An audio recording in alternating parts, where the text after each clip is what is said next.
Angela and Russ, what a difference a day makes when you're dealing with a hurricane like Dorian. You'll remember yesterday we were 10 miles north of here on Wrightsville Beach.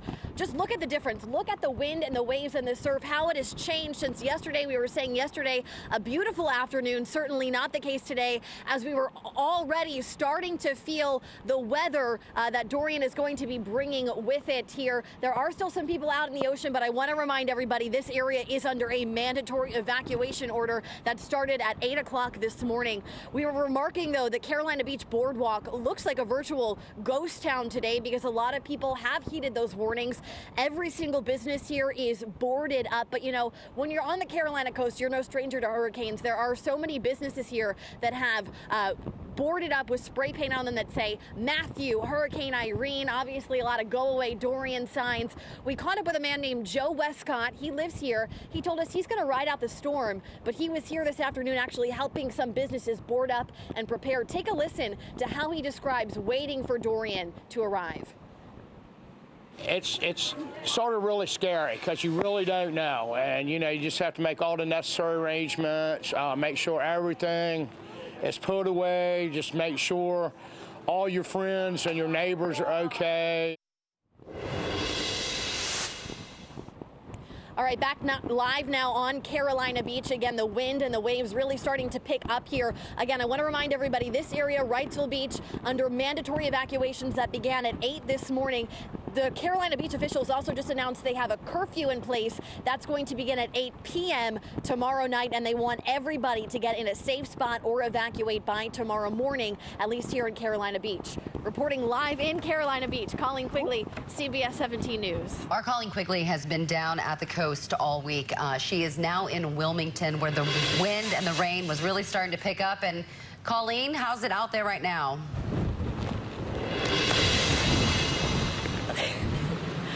You know what? It's been an interesting. Honestly, we've been here since Tuesday, waiting for this storm to make its way. And I was texting with Wes, knowing that it's getting closer and closer. And I got to tell you, you can feel that it's getting closer and closer. The wind really ramping up here. If you guys have been following us on Tuesday, photojournalist Dave Hatman and I were reporting live from Johnny Mercer's Pier in Wrightsville Beach. If you know the area, you know that's an iconic spot to go fishing from or get a bite to eat. And we just checked. The info from there has the wind speed at 46 knots with gusts of up to 56. So things certainly kicking off here as Dorian gets closer and closer to our coast tonight.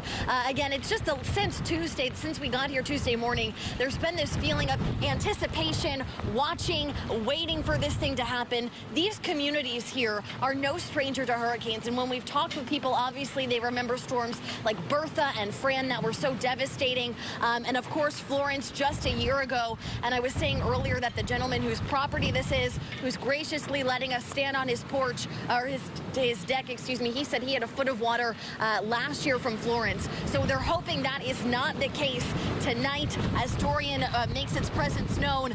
Now, I do want to mention the big concern in this community is, of course, storm surge. So that is when the wind pushes the water into closer to the community here, closer to the shore. So that's what people are waiting to see, how if that is going to be an issue. Of course, that's the big concern.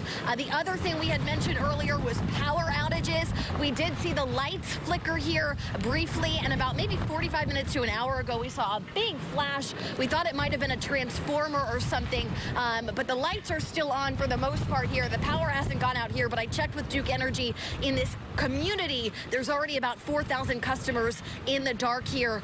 So again, it's a waiting game, though, but I got to tell you, Angela and Russ, things are certainly starting to kick off here. Colleen, we remember so well when I-40 was shut down for days and days. Wilmington was actually an island, literally, unto itself after Florence. Is there concern with residents down there? You've been there all week. Are they worried that they'll be shut off again?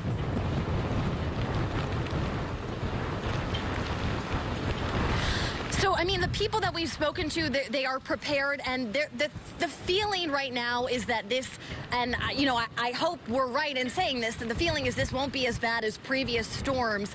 We've been talking about, when you talk about Florence, obviously that's the one most fresh in our minds, and that the rain just lingered for days and days and days, and with what Wes and everyone else has been saying, that this should come in and hopefully go out rather quickly. So they're hoping it doesn't have a repeat of last year when everybody was cut off. And Angela had asked about the roads earlier.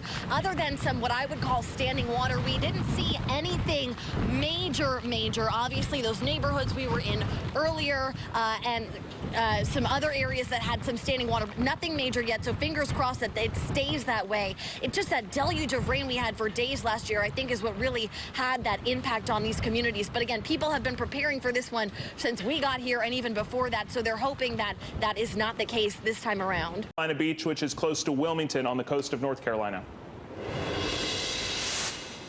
Yeah, guys, so honestly, Carolina Beach is kind of a ghost town right now. They've been under mandatory evacuation here since 8 this morning. There's really nobody here, which is good because that means people are following the orders. If you look up at these condos, you can see a few of them are boarded up tonight. Everyone we've been speaking to today, really the name of the game was just preparing for this storm. If you look over our shoulder, Uncle Vinny's, it's the only place in town that's open right now, and even they are boarded up. So you can see people are really taking this seriously. Of course, as you guys have been saying, it's still not exactly clear what's going to happen here on the Carolina coast in terms of the severity of this storm for these guys. But they have been through so many hurricanes here before. People talked about Florence here last year, but then you got to remember Bertha and Fran. Those are the other two big ones we heard over and over again, even Matthew, people remembering that. So they say they know the drill, and for them, it's just better to prepare, to hunker down. For those locals that say they do want to ride it out, that they want to be here.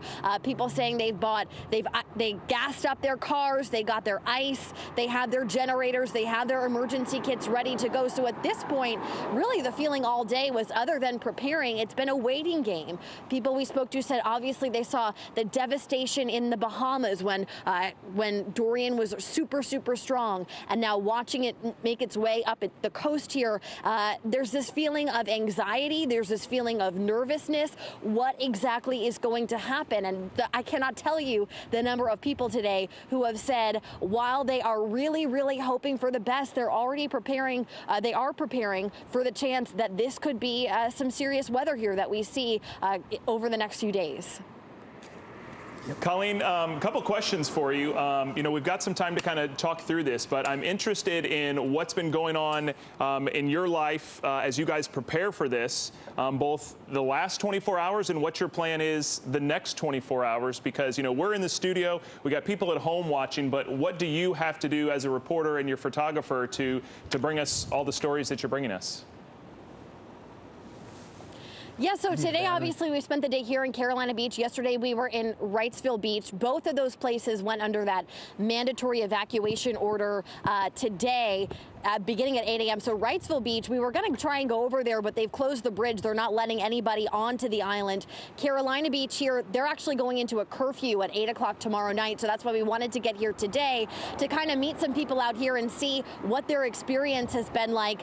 They are going to close the bridge here, I believe, when the winds get to sustained 45 miles per hour. At that point, we're staying in Wilmington, so we'll probably by then be back in Wilmington and go to some low-lying areas that are prone to flooding. The thing you got to remember, Wes and Bill, which I'm sure you remember, less than a year ago, we were talking about Hurricane Florence, and that is on the minds of so many people here still. And so one of the concerns in Wilmington and in New Hanover County, there are some homes that we've been told are still damaged from Florence. And so they were asking, officials were asking those people to consider maybe moving to a shelter or to safer, higher ground if they live in a place that's damaged or is low-lying, just to be on the safe side and get out of the way.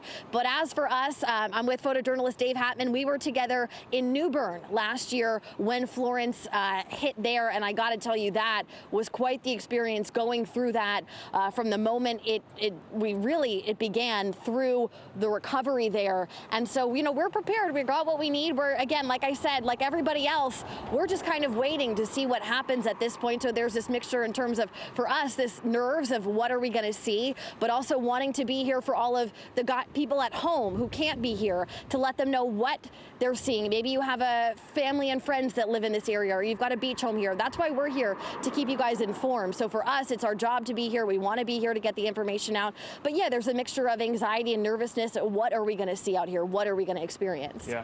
Yeah, and Colleen, I know you were in last year, you were down there, but you weren't exactly in where you are this year, but they got devastated. Is there any kind of terms of that, you know, when we say that this is going to be a faster moving storm and we're thinking that it's not going to be as bad as last year, that's still probably nothing to shake a stick at, right? Because this thing could still do much damage, even in the Wilmington and even where you were in the New Bern area. Right, and that's what we've been asking people today. I said, everyone we've talked to, I said, so for the storms you've been through, which we've been talking to people who've been here since 1976, right? So I was asking them, of the storms that you've been through, is there anything memorable? And I have to tell you, time and time again, people said Florence. So there is a sense of relief in that when they're hearing from you guys and other media outlets that this, we're hoping, won't be as bad as Florence. There is some sense of relief, but again, a hurricane, anything could happen. So there's also this, they don't want to take any chances, and that's why you see it like this. There's a few cars going past, but for the most part, the tourists and even a lot of the locals have got out of here because they just know that it's better to be safe than sorry. It's better to hunker, or to prepare, to sandbag, to board up, and just, you know, again, anything could happen, so they just want to be prepared. Yeah. Colleen, we'll get you out of here on this one. Kind of two-part. Every year we see people out there surfing, doing something on the beach. So did you see that today? And have you made it to the world-famous Brits Donuts there in Carolina Beach? Are they open? If they're even open. Okay, this is important. So this is actually my first time in this area, never been here before, and on the way down, photojournalist Dave Hatman told me, we got to go to Brits Donuts. Well, we went, they're closed, which is a good thing. They decided to board up and get out of Dodge. So they're closed. We did see them today, so I did not get a chance to have a donut or a glass of milk, but they have closed up. And what was the first part of the question? I'm sorry. You got me caught off guard with the donuts. Surfers. Were there any surfers okay. out there? So yesterday we saw the kiteboarders in Wrightsville Beach. That was really cool. They were talking about the great conditions. There were a lot of surfers at Wrightsville yesterday. There were maybe 2 or 3 surfers on Carolina Beach around 5 o'clock, but we did see the lifeguards actually drive over to them and speak with them, just because the conditions, just from what we were looking at, it seemed stronger waves today, or stronger wind today, bigger waves. So it probably wasn't a great idea for those guys to be in the water, which is why the lifeguards, I think, told them, hey, get out of there. But yeah, so we did see actually a lot of families, honestly, people who are planning on either staying or are going to leave tomorrow morning, just kind of taking it all in, walking up and down the beach and saying, you know, this is why they love living on the Carolina coast. One person called it's their slice of paradise, but you know, this is the price of doing business here, that you have to deal with a hurricane, so you got to be prepared for it. So there were a lot of families taking a walk along the beach today, just taking it all in before they hunker down or before they get out of here. Right. All right, good stuff. Colleen Quigley, be safe.